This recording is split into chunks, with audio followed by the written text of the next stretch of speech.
الحمد للہ وکفا وسلام علی عبادہ الذین اصطفی اما بعد۔ اللہ تعالی کی مشیت تھی کہ وہ اپنے نبی صلی اللہ علیہ وسلم اور ان کے بعد جو جماعت اور خاص طور پہ خلفائے راشدین رضوان اللہ تعالی علیہم اجمعین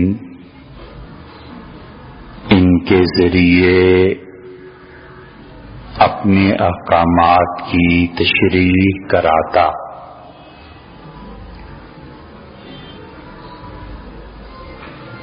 اور اللہ نے جو حکم نازل فرما دیا اس کی وضاحت کے لیے انبیاء علیہ السلام کو بھیجا، ایک حکم دیا اور حضور صلی اللہ علیہ وسلم نے اس حکم کی تفصیلات بیان کر دی، اور اس امت میں اللہ کا بہت فضل و کرم رہا کہ اس حکم کو عملاً کیسے نافذ کیا جائے گا۔ خلفائے راشدین نے اپنی اپنی خلافت میں انہیں نافذ کر کے یہ بھی دکھا دیا۔ اس لیے اسلام کے متعلق یہ نہیں کہا جا سکتا کہ اسلام عملاً اس دنیا میں نافذ نہیں ہوا۔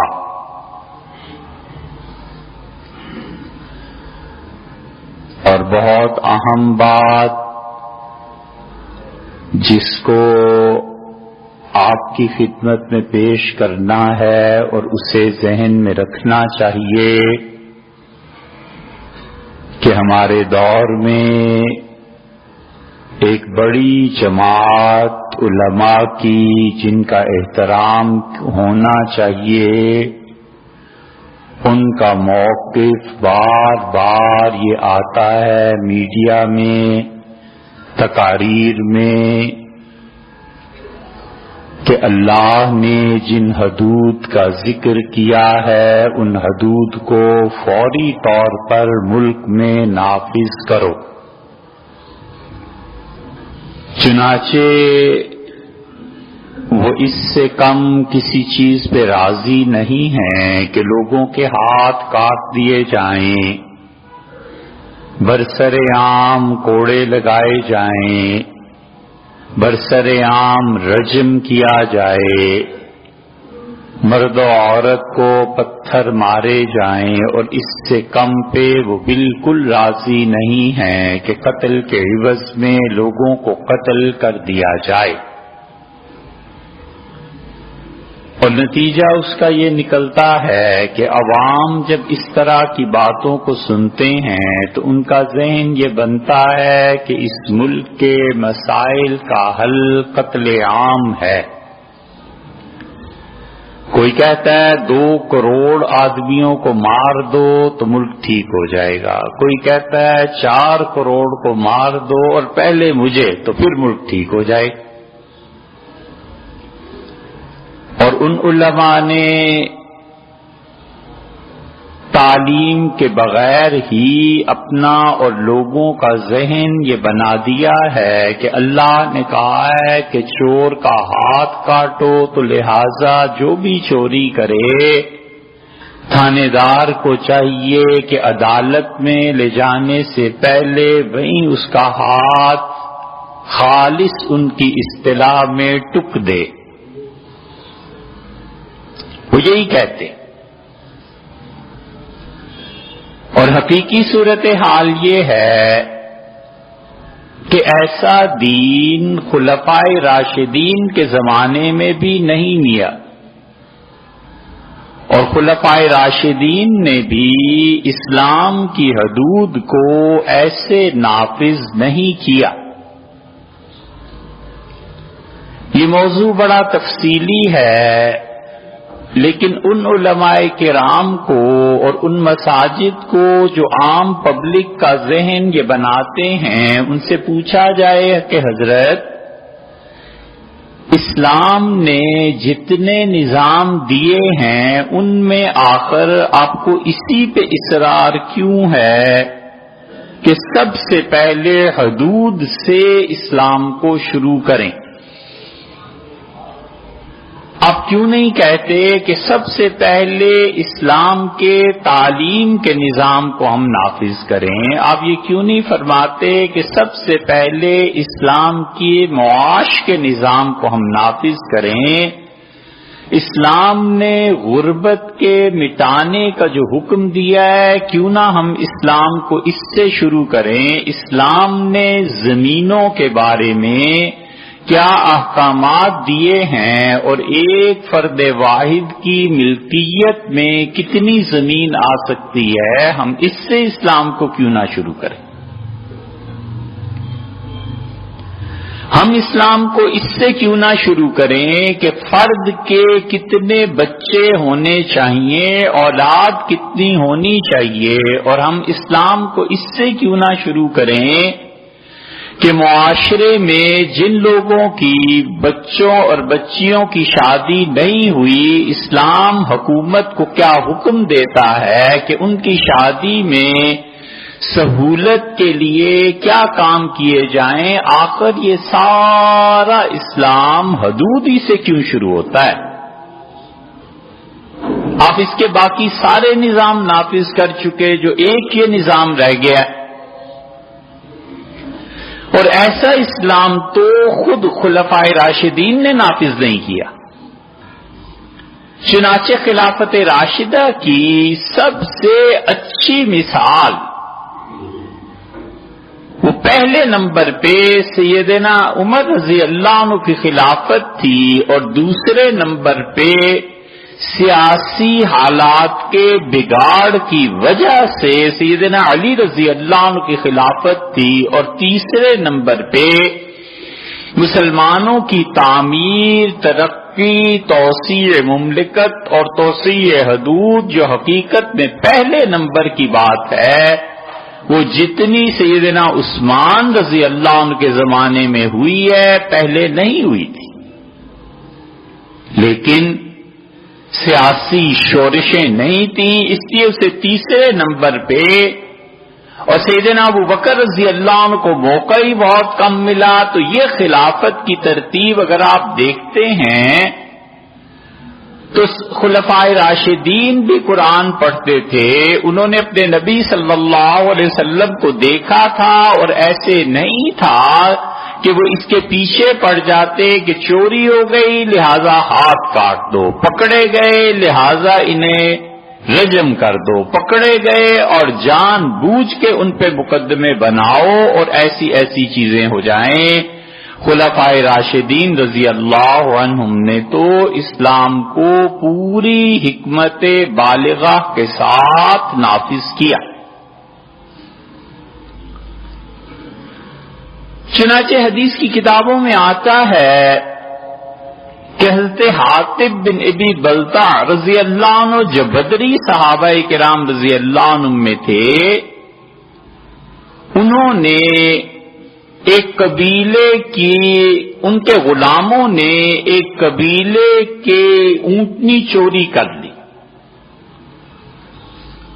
اور ذبح کیا اور کھا گئے، اور حاطب رضی اللہ عنہ نے اپنے غلاموں کو گرفتار کر کے سیدنا عمر رضی اللہ عنہ کو بھیجا اور کہا حضرت 400 درہم اتنی مالیت تھی اونٹنی کی، میرے غلاموں نے کھا لی ہے چوری کر کے، آپ ان کا ہاتھ کاٹ دیں۔ سیدنا عمر رضی اللہ عنہ کے زمانے میں کثیر رحمت اللہ علیہ حدود نافذ کرنے کے لیے متعین تھے، اور امیر المومنین نے کہا ان کا ہاتھ کاٹا جائے۔ پوچھا، انہوں نے کہا جی چوری کی ہے اور ہم کھا گئے۔ سیدنا عمر رضی اللہ عنہ غلاموں کو بلایا دوبارہ عدالت میں اور پوچھا اور فرمایا کہ یہ جو تم نے چوری کی تھی اس کی وجہ کیا تھی؟ انہوں نے کہا حضرت بھوک۔ فرمایا کتنی تنخواہ ہے؟ انہوں نے کہا اتنی۔ فرمایا اللہ اکبر، اتنے کم پیسوں میں کسی کا گزارا ہو سکتا ہے؟ اور پھر فرمایا لکھو حاطب کو کہ تجیعونہم، تم لوگ اپنے غلاموں کی معاشی ضروریات پوری نہیں کرتے، حتی ان احدہم اتا ما حرم اللہ، یہاں تک کہ ان میں سے کوئی آدمی اس حد کا ارتکاب کر لیتا ہے جو اللہ نے حرام قرار دی ہے۔ اگر مجھے علم ہوتا کہ ان کی معاشی ضروریات پوری ہو رہی ہیں اس کے باوجود کو چوری کرتے ہیں، لقطعت ایدیہم، میں ان کے ہاتھ کاٹ دیتا۔ حاطب میں انہیں بھیج رہا ہوں، ان کی تنخواہوں میں اضافہ کرو اور اپنے پاس سے 400 کی اونٹنی ضائع ہو گئی ہے، 800 اصل مالکوں کو ادا کرو۔ یہ فیصلہ فرمایا۔ اب اس کی مثالیں دیکھتے جائیں۔ سیدنا عمر رضی اللہ عنہ کو خط لکھا ہے، اور خط لکھنے والا بھی کوئی معمولی آدمی نہیں ہے، وہ اس سے سعد رضی اللہ عنہ ہیں، اور سعد رضی اللہ عنہ عشرہ مبشرہ میں، اور جن کے لیے خلافت کا خود سیدنا عمر رضی اللہ عنہ نے کہا سعد کو خلافت ملے تو اس کا اہل ہے۔ بہت بڑی چیز تھی خلافت، یہاں تک کہ صحابہ رضی اللہ عنہ پیچھے پڑ گئے سعد رضی اللہ عنہ کے خلافت لے لیں۔ جب علی اور معاویہ رضی اللہ عنہما کا اختلاف تھا تو سعد نے کہا بالکل میں خلافت میں حصہ نہیں لوں گا، اور مدینہ منورہ سے باہر اپنا محل ایک بنا لیا، بہت خوبصورت گھر، اور وہاں تشریف فرما رہے اور نابینا ہو گئے تھے۔ سعد رضی اللہ عنہ آخری آدمی ہیں جن کا جنازہ مسجد نبوی میں پڑھا گیا، اور پاؤں چونکہ ان کے قبر شریف کی طرف ہوتے تھے تو صحابہ رضی اللہ عنہ نے کہا کہ یہ بھی ایک طرح کی بے ادبی ہے، آئندہ سے مسجد میں کسی کا جنازہ نہ پڑھے۔ یہ ہوا۔ حضرت سعد رضی اللہ عنہ لکھا کہ بیت المال میں چوری ہوئی ہے، اور میں آپ کے پاس امیر المومنین چوری کرنے والوں کو بھیج رہا ہوں، ان کا ہاتھ کاٹ دیں۔ اس آدمی کا ہاتھ کاٹ دیں، ایک فرد کا۔ سیدنا عمر رضی اللہ عنہ ساتھ کو لکھا کہ لہو فیہ نصیب، یہ سرکاری ملازم ہے، اس کا کچھ نہ کچھ حق سرکاری بیت المال میں بھی بنتا ہے، میں اس کا ہاتھ نہیں کاٹ سکتا کیونکہ بہرحال اس کا کوئی نہ کوئی حق تو ہم پہ بنتا ہے۔ اس کا یہ مطلب نہیں ہے کہ سرکاری ملازمین مال کو چرائیں اور انہیں سزا نہ ملے۔ سیدنا عمر رضی اللہ عنہ نے حد جاری نہیں کی، تعزیر کے کھاتے میں ڈال دیا کہ اگر کسی ملک میں مال کی غبن کوئی سرکاری افسر کرتا ہے تو اس کا ہاتھ کاٹنے کی بجائے اسے تعزیر میں سزا دے دی جائے، قید کر دیا جائے عمر بھر کے لیے، اس کا مال ضبط کر لیا جائے۔ دیگر فقہا کے ہاں یا اس انسان کو حتیٰ کہ قتل کی سزا ہو سکتی ہے لیکن حد جاری نہیں کی جائے گی۔ سیدنا عمر رضی اللہ عنہ نے حد کو اس سے مؤخر کر دی۔ عبداللہ حضرمی انہوں نے خط لکھا امیر المومنین رضی اللہ عنہ کو، اور پولیس نے پکڑ کے ایک آدمی کو پیش کیا، اور عبداللہ نے کہا حضرت اس نے میری بیوی کا آئینہ چرا لیا، اور آئینے اس زمانے میں چین میں بنتے تھے اور تجارت میں عرب تک پہنچے بڑی قیمتی چیز سمجھی جاتی تھی، اور لکھا کہ حضرت میری بیوی کا آئینہ تھا اور 60 روپے اس کی قیمت تھی، 60 درہم بڑی مالیت سمجھی جاتی تھی، آج کے کئی ہزار، اور یہ بھیج رہا ہوں اور اس کا ہاتھ کاٹ دیا جائے۔ سیدنا عمر رضی اللہ عنہ نے لکھا کہ خادمکم قد سرق متاعکم، یہ تمہارا ہی خادم ہے اور تمہارا ہی آئینہ اس نے چوری کیا ہے، میں اس کا ہاتھ نہیں کاٹوں، نہیں کٹوایا ہاتھ۔ یہاں تک کہ اللہ کی حدود میں بہت بڑی چیز خدا نے جو مال کی تقسیم رکھی تھی، اللہ نے قرآن میں کہا ہے کہ اپنا مال خرچ کرو ان لوگوں پہ جو نئے نئے مسلمان ہوئے ہیں اور ان کا بائیکاٹ ہو گیا ہے، اور معاشرے میں کوئی بھی انہیں اپنے قبیلے کنبے میں رکھنے کو تیار نہیں ہے، یہ غریب لوگ مسلمان ہو گئے اور آئے عجینہ اور اقرا دو آدمی، اور انہوں نے حضرت عمر رضی اللہ عنہ سے کہا کہ امیر المومنین یہ کر دیں اور ہماری تالیف قلب ہو، پیسے دے. اور یہ دونوں آدمی وہ تھے جن کو حضرت رسالت پناہ صلی اللہ علیہ وسلم نے خود مال دیا تھا جب کہ یہ صحابی بنے اور جب انہوں نے اسلام قبول کیا. پھر یہ حضرت بکر رضی اللہ عنہ کے پاس آئے ہیں. حضرت بکر رضی اللہ عنہ سے کہا کہ فلاں زمین کا ٹکڑا ہمیں دے دیں، اور اس زمین کے ٹکڑے میں نہ تو کوئی گھاس اگتی ہے، نہ جانور چرتے ہیں، نہ کوئی ایسی چیز ہے، نہ زراعت ہے، بالکل بنجر زمین ہے، دے دیں. اور حضرت بکر رضی اللہ عنہ نے حکم دیا کہ یہ زمین انہیں دے دی جائے، مسلمان ہیں، گھر بنانا چاہتے ہیں، زمین دے دی جائے انہیں. اور حضرت طلحہ رضی اللہ عنہ نے ان دونوں کو دیکھا، بعد میں یہ گھر لے جا رہے تھے، پروانہ جس پہ لکھا ہوا تھا حضرت بکر رضی اللہ عنہ کا حکم. تو حضرت طلحہ رضی اللہ عنہ نے کہا کہ مناسب معلوم ہوتا ہے کہ یہ جو آدمی جا رہا ہے نا، اس کا بھی حکومت میں حصہ ہے، اس سے بھی تم پوچھ لو. اور جدھر اشارہ انہوں نے کیا سیدنا عمر رضی اللہ عنہ کسی ضرورت سے کہیں گزر رہے تھے تو وہ دونوں گئے اور انہوں نے کہا حضرت اللہ نے قرآن میں فرمایا ہے کہ جن کو رد کر دیا ہے معاشرے نے قبولیت اسلام کی وجہ سے، ان کا دل پرچانے کے لیے پیسہ خرچ کیا جائے زکوٰۃ کا، اور ہمیں حضور صلی اللہ علیہ وسلم دے دیتے. سیدنا ابو بکر رضی اللہ عنہ نے دیا. حضرت عمر رضی اللہ عنہ نے کہا کیا ابو بکر نے اپنی پوری رعایا کو، ہر فرد کو اتنی زمین مکان کے لیے دی ہے جتنی تمہیں دی ہے؟ یہ ہے مساوات. انہوں نے کہا ایسے تو نہیں. حضرت عمر رضی اللہ عنہ اس تحریر کو مٹا دیا اور فرمایا میں قطعاً اس بات کی اجازت نہیں دے سکتا کہ تم لوگ ایک زمین کا ٹکڑا لے لو اور باقی عام مسلمان ان کو گھروں کے لیے زمین ہی کوئی نہ دے. اور یہ دونوں آئے اقرا اور عیینہ، اور انہوں نے آ کے حضرت عمر رضی اللہ عنہ کے اپنے دور میں کہا کہ حضرت کچھ پیسے دے دیں، اور ہمیں حضور صلی اللہ علیہ وسلم نے دیا تھا، پھر زمین سے آپ نے منع کر دیا تھا. تو حضرت عمر رضی اللہ عنہ نے کہا اس لیے دیا تھا کہ تم نے نیا نیا اسلام قبول کیا تھا، اب تم جاؤ اور جس طرح عام مسلمان محنت کر کے کما رہے ہیں تم بھی کماؤ. اور فرمایا کہ میں بالکل تمہیں نہیں دوں گا، من شاء فلیؤمن من شاء فلیکفر. اب جس کا جی چاہے مسلمان ہو، جس کا جی چاہے کافر ہو، ہمیں اس وقت افراد کی ضرورت تھی، ہم پیسے خرچ کرتے تھے، اب ہمیں کوئی پرواہ نہیں رہی ہے، میں بالکل اس حکم کو نہیں نافذ کروں. حالات کے ساتھ ساتھ تبدیلی آئی ہے، حالات کو دیکھ کے حدود کو نافذ کیا گیا.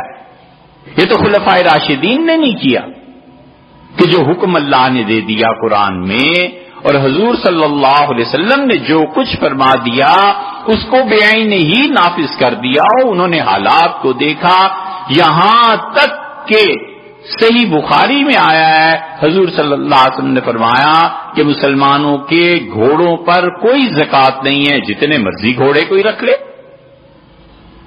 اور ترمذی کی روایت میں آتا ہے آپ نے فرمایا قد عفوت، میں نے معاف کیا گھوڑوں پہ ٹیکس اور زکوٰۃ اور سب چیزیں. اور سیدنا عمر رضی اللہ عنہ کے زمانے میں وہ کہتے ہیں ایک صحابی ایک تابعی رضی اللہ عنہ ابن مضرب کہتے ہیں کہ میں حج کرنے کے لیے حاضر تھا ساتھ، اور امیر المومنین جب مکہ پہنچے ہیں تو شام والوں نے گھیر لیا اور نے کہا عمر رضی اللہ عنہ اتنے گھوڑے ہو گئے ہیں، اتنے گھوڑے ہو گئے ہیں کہ ہمیں ڈر لگتا ہے اللہ حساب لے گا، اور آپ گھوڑوں پر بھی زکوٰۃ لگا دیں اور ان کو پاک کر دیں ہمارے مال کو. سیدنا عمر رضی اللہ عنہ نے کہا گھوڑوں پر زکوٰۃ اللہ نے نہیں لگائی، حضور صلی اللہ علیہ وسلم نے نہیں لگائی، عمر کیسے لگا دے گا؟ اور پھر فرمایا کہ اچھا ٹھہرو، ارل مسلمین، میں شورا سے پوچھ لوں. یہ جو شورا نہیں بنتی نا، اور یہ جو مشورے سے کام نہیں ہوتے، اور فرد واحد کا سارا اختیار ہوتا ہے، اسی لیے شریعت کہتی ہے شورا اصل ہے، فرد واحد اصل نہیں ہے کہ ادارہ اس کے گرد گھومے گا، وہ کہتے ہیں شورا اصل ہے۔ سیدنا عمر رضی اللہ عنہ نے صحابہ رضی اللہ عنہ کو بلایا اور کہا یہ شام والے آئے اور گھوڑوں پہ زکات تو ہے ہی نہیں، نہ اللہ نے نہ اس کے نبی صلی اللہ علیہ وسلم لگائی ہے، اور یہ کہتے ہیں حضرت بہت ہو گئے ہیں۔ یہ شام والوں کا تقویٰ تھا، انہوں نے کہا حضرت اللہ حساب نہ لے، آپ گھوڑوں پہ زکات لگا دیجئے۔ تو سیدنا عمر رضی اللہ عنہ نے کہا کہ یہ بات کرتے ہیں، تم لوگ بتاؤ۔ تو شورا نے کہا کہ المومنین بالکل ٹھیک ہے، اتنے گھوڑے اللہ نے دے دیے ہیں، اس پہ کوئی نہ کوئی ٹیکس ضرور لگنا چاہیے۔ زکات نہیں کہا، کیونکہ زکات اگر ہوتی تو فرض ہو جاتی نا۔ تو پھر حضرت عمر رضی اللہ عنہ نے کہا مالک یا ابا الحسن، حسن کے والد کو کیا ہو گیا ہے؟ لا تتکلم، آپ نہیں کچھ بولتے۔ تو انہوں نے اشارہ کیا حضرت علی رضی اللہ عنہ نے، ان کا حسن، جو صحابہ رضی اللہ عنہ کہہ رہے ہیں حضرت یہ ٹھیک کہہ رہے ہیں، اس کے مطابق کر دیجئے، لا جزیتن، نہ تو یہ غیر مسلموں کو مجبور کیا جائے کہ وہ بھی اس ٹیکس کو ادا کریں، ایک ان کو چھوڑ دیں، اور دوسری ترمیم اس رائے میں یہ کی کہ فرمایا حضرت ولا فریضتن، اور اسے فرض بھی قرار نہ دیں، جو ٹیکس دے دے اچھا ہے، جو نہ دے اس کو آپ چھوڑ دیں، نہیں دے گا تو حضور صلی اللہ علیہ وسلم کی بات پہ عمل کر لے گا، اور اگر دے گا تو آج آپ نے فیصلہ فرما دیا اس پہ عمل ہو جائے گا۔ حضرت عمر رضی اللہ عنہ نے لکھوایا اور کہا جو عرب گھوڑے ہیں، عربی گھوڑے، بہت اچھے قد و قامت کے اور مضبوط گھوڑے، ان پہ 10 روپے ادا کرو سال میں، اور جو گھوڑے کم درجے کے اجمی آتے ہیں مارکیٹ پہ اس پہ 5 روپے ادا کیے جائیں گے۔ حالانکہ رسول اللہ صلی اللہ علیہ وسلم نے معاف فرما دیا، خیر دیا، میں اس پہ کچھ نہیں دیتا، سیدنا عمر رضی اللہ عنہ ٹیکس لگا دیا۔ اس لیے یہ جتنا شوق ہے نا کہ حدود حدود حدود، ہاتھ کاٹو، ایسے مارو ایسے مارو، ان سب کو پڑھنا چاہیے، ان چیزوں کو پڑھتے نہیں ہیں۔ مصیبت یہ ہے، اور ذہن یہ بناتے ہیں کہ بالکل جو خلافت راشدہ میں تھا ہم آج بھی نافذ کر دیں۔ ہم کہتے ہیں حضرت آپ اسلام کو معاشی نظام سے شروع کر لیں، آپ اسلام کو تعلیم سے شروع کر لیں، آپ اسلام کے نکاح کے نظام کو دوبارہ زندہ کر دیں، آپ شورا کے نظام کو لے آئیں، آپ یہ نظام کے لیے جدوجہد کریں۔ آخر اس پہ اصرار کیوں ہے کہ حدود ہی سے اسلام کو شروع کرنا ہے تاکہ لوگوں کو مزید تنگی اور اسلام سے نفرت کی طرف لے جایا جائے۔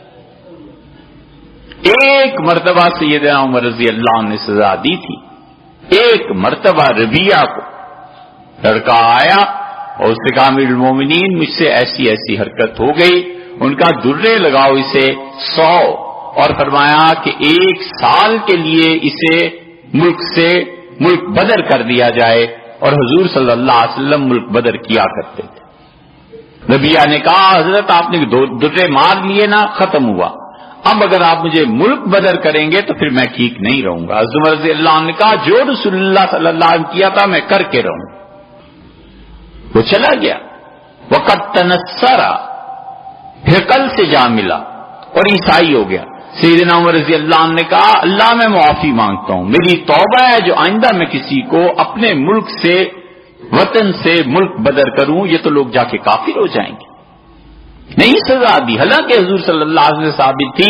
یہی وہ چیز ہے جو حنفیہ کہتے ہیں کہ ہم ملک بدری کی سزا کسی کو نہیں دیں گے، شافعی فقہا نے اسے برقرار رکھا ہے۔